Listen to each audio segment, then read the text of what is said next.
Why are there so many types of interest rates? This presentation is by the Joe and Phoebe Money Show. Hi Phoebe. I'm glad I caught you on your coffee break. Hi Joe, how are you? Lately, I've been reading a lot in the news about bond yields, inflation rates and investor sentiments, and I was wondering how come we have so many types of interest rates. You make a good observation. We have different rates for treasury bills, treasury bonds and corporate bonds, and each rate is different depending on key factors. Let's build our way to different types of interest rates using Lego blocks and see how this knowledge can be applied in real life.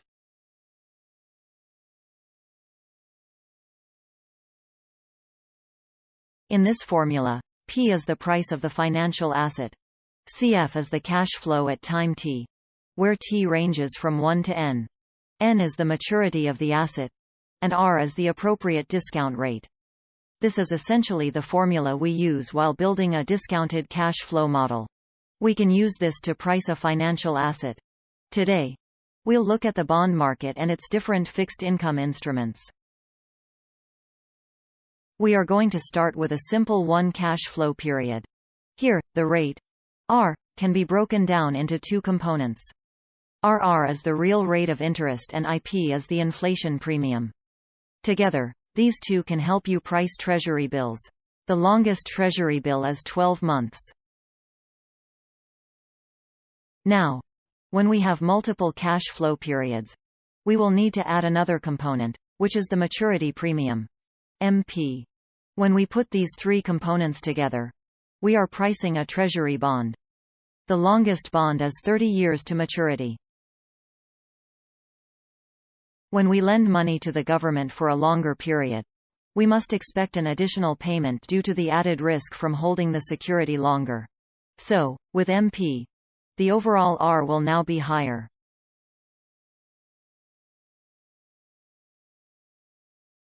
If we take a look at this yield curve chart, it compares how the current yield curve look with that of the previous year.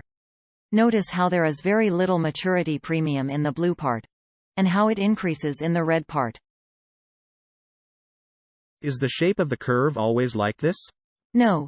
The curve changes all the time depending on where the Fed funds rate is, and the level of inflation expectation.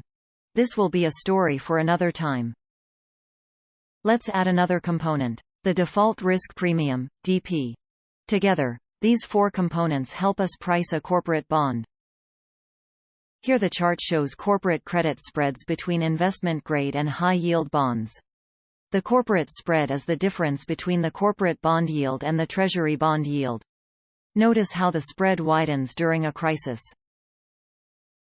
And we use option-adjusted spread because some corporate bonds are issued with embedded option like convertibles. Hopefully, you now understand the story behind these different types of interest rates. Using these four components, you can price any bond. If you are curious, you can check out some financial websites to see where various bond yields are at. Thanks Phoebe. And? Why so serious today? I have been working 80 hours a week, and I have not done all my laundry. And I miss my friends. Wow. Sounds like someone is getting a promotion soon. I am so envious. This presentation is brought to you by the Joe and Phoebe Money Show.